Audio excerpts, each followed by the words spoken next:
तो फ्रेंड्स एबे आम आसवा सबुठ इम्पोर्टेंट मुझे आग शिखी राइट हैंड साइड रो किसी एक्सरसाइजेस बर्तन आमर इम्पोर्टेंस हम कौन ना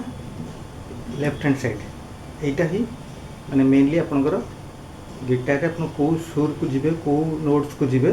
सहीटा को एक्चुअली आमको डिटरमिन कर यही हाथटा आमर खाली थाए स्ट्राइक करने किंतु कौ नोट को आम कौ जगार जामें से स्वरटा को नवा से एक्चुअली डिपेंड कर हाथ उपर। तो बर्तमान आम आसा कौन ना ओपेनली न बजेकरी आम ये हाथटा को आम कौन कर देखो आम आंगुठीटा को आम चेष्टा करें गैप देवा ताहले कौन हम प्रेसरटा ठीक आस पूरा चापी एमजी रखिले आमर अन्य स्ट्रिंग उपर हाथ बाजी से स्ट्रिंगटा म्यूट हो अर्थात राइट नो आम एक्सरसाइजटा हूँ कौन एक्सरसाइजटा हूँ कौन ना आम ये देखो यहाँ मुझे कहती गोटे सब गोटे गोटे फ्रेट ये जो मेटाल गुड़ा एमती क्रॉस होगी अच्छी क्रॉस वाइज हाँ यहाँ हूँ गोटे गोटे फ्रेट। तो से फ्रेट पाखे जस्ट फ्रेट टिके ऊपर आप एमती कि प्रेसरटा देवे यही प्रेसरटा देले आपन कौन हम ना ये नोट देखो ओपन नोट देखो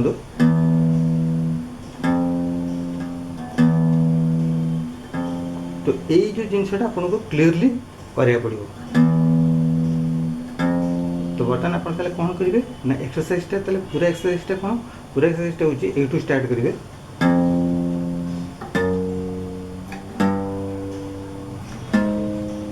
फर्स्ट स्ट्रिंग आपंकर यहाँ एक्चुअली सिक्स स्ट्रिंग ये फर्स्ट स्ट्रिंगटा पतला यहाँ सिक्स स्ट्रिंग बट एनीवेज तो यहाँ को आम आम सुविधा बर्तमान कह फर्स्ट स्ट्रिंग आप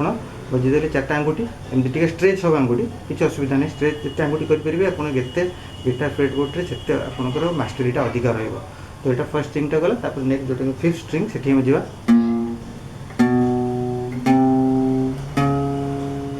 next similarly fourth string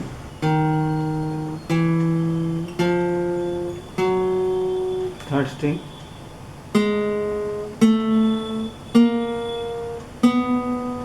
second string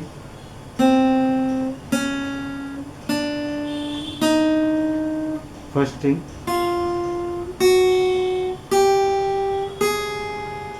है यही जिनटा को पुणी आप कौन करेंगे ना एमती ही आगे किसी समय धरी